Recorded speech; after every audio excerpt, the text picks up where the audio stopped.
2 नवंबर 2000 को अंतरिक्ष यात्रियों का पहला दल अंतर्राष्ट्रीय अंतरिक्ष स्टेशन पहुंचा। लगभग 25 साल बीत चुके हैं और आईएसएस आज भी मानवता द्वारा बनाई गई सबसे उत्कृष्ट परियोजनाओं में से एक है। इस पूरे समय के दौरान 23 देशों के 280 अंतरिक्ष यात्रियों ने इस स्टेशन का दौरा किया है। ये जगह अंतरिक्ष अनुसंधान के लिए एक तैरती हुई प्रयोगशाला बन गई है, जहां दुनिया भर के लोग हमारे ब्रह्मांड की खोज के लिए एक साथ आते हैं। ये स्टेशन लेखकों और फिल्म निर्देशकों के लिए प्रेरणा का स्रोत बना हुआ है। ये न केवल मानव जाति के वैज्ञानिक क्षेत्र के सबसे महत्वपूर्ण हिस्सों में से एक है, बल्कि पॉप संस्कृति का एक महत्वपूर्ण गुण भी है। ये स्टेशन हर 90 मिनट में पृथ्वी का एक चक्कर लगाता है और बहुत जल्द इसका अगला एक चक्कर आखिरी चक्कर बन जाएगा। नासा आईएसएस को नष्ट करने जा रहा है। अंतरिक्ष और विज्ञान कथा प्रेमी इस समय दुखी महसूस कर सकते हैं, लेकिन इतने कठिन निर्णय के पीछे अच्छे कारण हैं। आईएसएस किसी भी भौतिक वस्तु की तरह शाश्वत नहीं है, विशेष रूप से बाहरी अंतरिक्ष की स्थितियों में। हाँ, वहाँ कोई ऑक्सीजन, वायुमंडल, सामग्रियों का ऑक्सीकरण और वायुदाब नहीं है, लेकिन आईएसएस पृथ्वी की सतह से लगभग 260 मील की ऊंचाई पर 17,900 मील प्रति घंटे की गति से चल रहा है, जो ध्वनि की गति से लगभग 20 गुना तेज है। साथ ही ग्रह के चारों ओर का स्थान टूटे हुए उपग्रहों के मलबे से भरा हुआ है और अंतरिक्ष की धूल और उल्का पिंडों के छोटे टुकड़ों को न भूलें। क्या होगा अगर कोई चीज स्टेशन से टकरा जाए, उसके टुकड़े टुकड़े कर दे? हाँ, नासा मलबे के सबसे बड़े टुकड़ों पे नजर रख रहा है, लेकिन हर साल उनकी संख्या बढ़ती जा रही है। ऐसी परिस्थितियों में स्टेशन हमेशा के लिए हमारी सेवा नहीं कर सकता। पुर्जे घिस रहे हैं और स्टेशन के फास्टनर कमजोर होते जा रहे हैं और उन्हें बार बार मरम्मत की जरूरत होती है। स्टेशन को केवल 15 साल तक चलना था, लेकिन अंततः ये उससे 2 गुने समय तक चलेगा। 2030 में अंतरिक्ष यात्री आईएसएस छोड़ देंगे और फिर इसे नष्ट कर दिया जाएगा। लेकिन इस वस्तु के आकार को देखते हुए ये कैसे किया जा सकता है? इसका वजन 430 टन है और ये एक फुटबॉल के मैदान के आकार का है। ये चंद्रमा के बाद सबसे बड़ी वस्तु है जो हमारे ग्रह के चारों ओर उड़ती है। इस विशाल संरचना के निर्माण के लिए लोगों ने अंतरिक्ष में 42 प्रक्षेपण किए। इसके आकार और पृथ्वी के करीब होने के कारण स्टेशन को नष्ट करना एक बड़ा जोखिम है। जरा सोचिए कि ये सैकड़ों और हजारों टुकड़ों में बिखरकर हमारे ग्रह की सतह पर गिर रहा है। हाँ, इनमें से कुछ टुकड़े वायुमंडल में ही जल जाएंगे, अन्य पानी में गिर जाएंगे, लेकिन कुछ बड़े हिस्से शहरों पे गिर सकते हैं। ये एक विनाशकारी उल्कापात होगा। ये विकल्प बहुत खतरनाक है, लेकिन नासा बिल्कुल यही करने वाला है। स्टेशन का निस्तारण करने की प्रक्रिया शायद इसके निर्माण से भी अधिक चुनौतीपूर्ण और कठिन ऑपरेशन होगा। बेशक वैज्ञानिकों ने विनाश के अलावा अन्य विकल्पों पर भी विचार किया है। उदाहरण के लिए हम सभी अंतरिक्ष यात्रियों को पृथ्वी पर वापस ला सकते हैं और फिर स्टेशन को एक ऊंची कक्षा में भेज सकते हैं ताकि वो वहां हमेशा के लिए उड़ता रहे। हालांकि ऐसा अभियान बहुत महंगा होगा। इसके अलावा कक्षा बदलने से शायद स्टेशन को नष्ट होने से न बचाया जा सके। हमें निश्चित रूप से धातु के ऐसे विशाल टुकड़े की जरूरत नहीं है जो हमारे सिर के ऊपर किसी भी पल बिखर सके। इसीलिए स्टेशन को नष्ट करना ही एकमात्र विकल्प है। स्टेशन को नष्ट करने के लिए वैज्ञानिक इसे पृथ्वी की निचली कक्षा में भेजने की योजना बना रहे हैं। फिर इसे वायुमंडल के माध्यम से ले जाएंगे, जहां स्टेशन के कुछ हिस्से जल जाएंगे और उसके बाद स्टेशन को समुद्र के एक दूर दराज के हिस्से में डुबो देंगे, जहां जहाज नहीं चलते और मछलियां नहीं तैरती। वैसे इस जगह को पॉइंट निमो कहा जाता है और ये दक्षिण प्रशांत महासागर में स्थित है। ये जमीन से सबसे दूर का बिंदु है। कई सालों से लोग वहां अंतरिक्ष का कचरा और खराब हो चुके उपग्रह फेंक रहे हैं।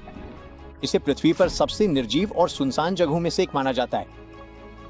नासा की योजना आईएसएस को वहीं गिराने की है, लेकिन इसके लिए बहुत सटीक गणना और नियंत्रण की आवश्यकता है।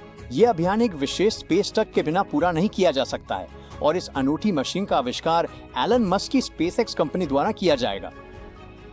मस्क ने नासा के साथ $845 मिलियन के अनुबंध पर हस्ताक्षर किए। इसके अनुसार स्टेशन को 2031 तक सुरक्षित रूप से नष्ट कर दिया जाना चाहिए और इस तरह ये सिनेमाई अभियान होने वाला है। आईएसएस को पृथ्वी पर उतारने वाला उपकरण स्पेसएक्स ड्रैगन शिप कैप्सूल के डिजाइन के अनुसार बनाया जाएगा। वैज्ञानिक स्टेशन के उड़ान पथ के विवरण, आपतन के सभी कोणों और गति की रफ्तार की गणना करने की योजना बना रहे हैं। कोई गलती नहीं की जा सकती क्योंकि कोई भी गलत गणना आपदा का कारण बनेगी। हमारा ग्रह एक विशाल वस्तु है जिसमें एक शक्तिशाली गुरुत्वाकर्षण बल है जो अन्य वस्तुओं को अपनी ओर आकर्षित करता है। आईएसएस इस खिंचाव का विरोध करने और एक ही ऊंचाई पर रहने के लिए थ्रस्टर्स का उपयोग करता है। तो सबसे पहले स्टेशन को अपने प्रतिरोध को कम करने की आवश्यकता होगी। यदि आवश्यक हो तो यह मार्ग को समायोजित करने के लिए इंजनों का उपयोग कर सकता है। 260 मील की ऊंचाई से स्टेशन पृथ्वी से 205 मील ऊपर की कक्षा में उतरेगा। उसके बाद स्पेसएक्स अपना स्पेस टग लॉन्च करेगा। यह सब विनाश की निर्धारित तिथि से लगभग 1 साल पहले होगा। इस दौरान अंतरिक्ष यात्री वैज्ञानिक उपकरणों को समेटेंगे, स्टेशन को अलविदा कहेंगे और घर लौट आएंगे। इस दुखद पल को कैमरे में कैद किया जाएगा और इंटरनेट पर पोस्ट किया जाएगा।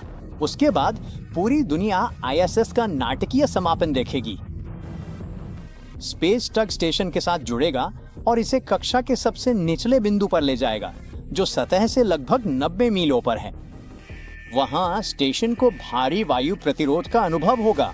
गिरने को नियंत्रित करना और भी कठिन होता जाएगा। उड़ान को सही करने के लिए तक को शक्तिशाली रॉकेट इंजनों से लैस किया जाना चाहिए। वैज्ञानिक शटल को नियंत्रित करेंगे और इसके गिरने के प्रक्षेप वक्र की गणना करेंगे। फिर स्पेसएक्स का उपकरण स्टेशन को नीचे की ओर धकेलना शुरू कर देगा। यह विशाल अंतरिक्ष वस्तु वायुमंडल की सबसे घनी और सबसे खतरनाक परतों से होकर गुजरेगी। यह स्टेशन को जला देगा, जो उस समय तक बिखर रहा होगा। यह आग का एक मंत्रमुग्ध कर देने वाला नजारा होगा। कुछ हिस्से हवा में ही जल जाएंगे, अन्य बाधा को पार कर जाएंगे। तेज गति से इसके दहकते हुए हिस्से प्रशांत महासागर की सतह से टकराएंगे। लाखों लोग अपने गैजेट्स और टीवी की स्क्रीन पर इस अंतरिक्ष किंवदंती की आखिरी उड़ान देख रहे होंगे। पानी करीब आता जाएगा और फिर धमाका। स्टेशन के टुकड़े कान फोड़ देने वाले शोर के साथ पानी में गिरेंगे। बहुत सारे छोटे टुकड़े बिल्कुल पास वाली जगह पर ही गिरेंगे। पूरा स्टेशन जल्दी से ठंडा हो जाएगा और समुद्र के तल में डूब जाएगा। मिशन पूरा हुआ, लेकिन स्टेशन का इतिहास यहीं खत्म नहीं होगा। पॉइंट नेमो किसी भी दिशा में निकटतम भूमि से 2700 मील दूर है, लेकिन वहां पहुंचने का सबसे अच्छा तरीका चिली के ईस्टर द्वीप से है। क्या होगा अगर दुनिया भर के अमीर लोग चिली आए और फिर वहां से पॉइंट निमो की यात्रा करें? जरा सोचिए, सिर्फ आईएसएस के दुर्घटना स्थल तक पहुंचने के लिए हजारों मील का सफर तय करना है। लोग बाथिस कैफ में समुद्र के तल तक जाएंगे और स्टेशन के मलबे को बाहर निकालेंगे। कोई उन्हें बेचना शुरू कर सकता है, कोई उन्हें संग्रह के हिस्से के रूप में घर पे रखेगा। शायद नासा स्टेशन के कुछ मॉड्यूल को संग्रहालय में रखने के लिए वापस ले आए। लेकिन वैज्ञानिकों के आखिरकार आईएसएस से छुटकारा पाने के बाद क्या होगा? अंतरिक्ष प्रयोगशाला का उपयोग बाहरी अंतरिक्ष में अनुसंधान के लिए किया जाता है। इसके विनाश के बाद शोध जारी रहेगा, लेकिन और भी बड़े पैमाने पर। मानवता को मंगल ग्रह की खोज करनी है, याद है ना? इतने महत्वपूर्ण मिशन के लिए अंतरिक्ष यात्रियों को लाल ग्रह जैसी स्थितियों में तैयार करना आवश्यक है। चंद्रमा इसके लिए एकदम सही जगह है। नासा आर्टेमिस मिशन का संचालन कर रहा है। हम चंद्रमा की सतह का पता लगाएंगे और वहां से मंगल ग्रह की लंबी यात्रा पर निकलेंगे। 2022 के अंत में नासा ने एक प्रोब लॉन्च किया जो चंद्रमा के पार चला गया। अगली उड़ान लोगों के साथ लॉन्च की जाएगी। तीसरी उड़ान 1972 के बाद चंद्रमा पर पहली मानव यात्रा होगी। धीरे धीरे कदम दर कदम एजेंसी कई अंतरिक्ष यात्रियों और अंतरिक्ष स्टेशन मॉड्यूल को चंद्रमा की सतह पर उतारने की योजना बना रही है। वे बड़े शोध केंद्र बनाएंगे जहां वे मंगल ग्रह के लिए पहली मानव उड़ान की तैयारी करेंगे। वैसे क्या आप लाल ग्रह की खतरनाक यात्रा पे जाने के लिए सहमत होगे? अपने जवाब कमेंट्स में लिखें।